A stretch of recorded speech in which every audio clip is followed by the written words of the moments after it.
الله الرحمن الرحيم. ايقاف قيد الزمالك لفترتين تأديبية، دي عقوبة تأديبية من الاتحاد الدولي.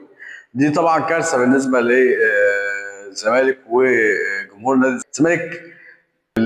بالإيقاف ده مش هيقدر يعمل صفقات لا في الصيف ولا في يناير اللي جاي، وبالتالي هتبقى في مشكلة كبيرة جدا. الزمالك عليه انه يحل هذه المشكلة. الزمالك لازم يبيع لعيبة علشان يفك القيد وعشان يخلص من كل المشاكل دي. طبعا انت النهارده بتتكلم على انه انت هتبيع لعيبه عشان تجيب لعيبه، ما هو مفيش حل تاني. الشطاره دلوقتي بالنسبه للزمالك والخيار الوحيد انه يبيع لعيبه يسوقها كويس للخليج بحيث انه يجيب فلوس كتيره، يجيب بقى لعيبه اخرى بفلوس اقل ولكن جوده جيده برضه. يعني في كلام انه مثلا حسام عبد المجيد اتباع ب 3 مليون دولار، لو فعلا ينفع يجيب الرقم ده هيبقى حل كبير جدا. حتى انا شايف انه لو ينفع يتباع بزيرة ده هيبقى حل. لو بزيرة يدخل 5 6 مليون دولار يحل المشكله دي، وينفع بعد كده تتكلم على انك انت تستخدم لاعبين اخرين للتعويض. مفيش قدام الزمالك حل تاني يا جماعه.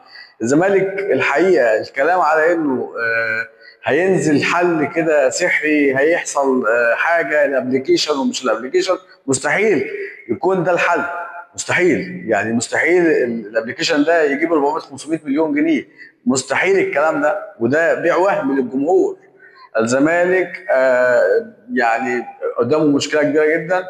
وانا بشوف انه بعض رجال الاعمال عايزين بس ان هم يقولوا ان احنا تعاقدنا مع لعيبه جديده. في كلام على احمد عبد القادر، في كلام على القندوسي، في كلام عايزين يعملوا صفقات وهميه للجمهور. انت النهارده لو انت فعلا جاد في انك انت تجيب احمد عبد القادر عايز مليون دولار، طب ما تروح تدفع الفلوس اللي عليك في القضايا بتاعت ايقاف القيد.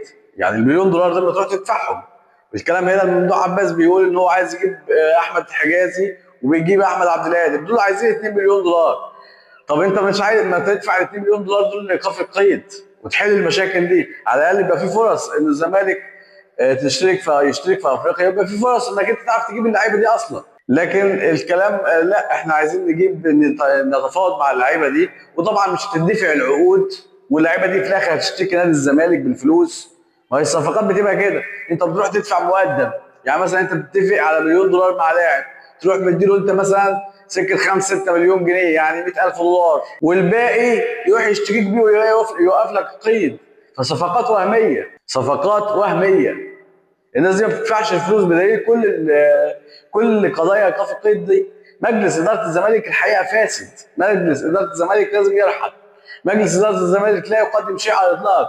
فرحين بس يطلعوا لما الزمالك كسب الدوري يطلعوا البدل والكرافتات ويقولوا انجاز ومش انجاز. طب ما تحل مشاكلك. انت بتعمل ايه؟ انت ما بتعملش اي حاجه.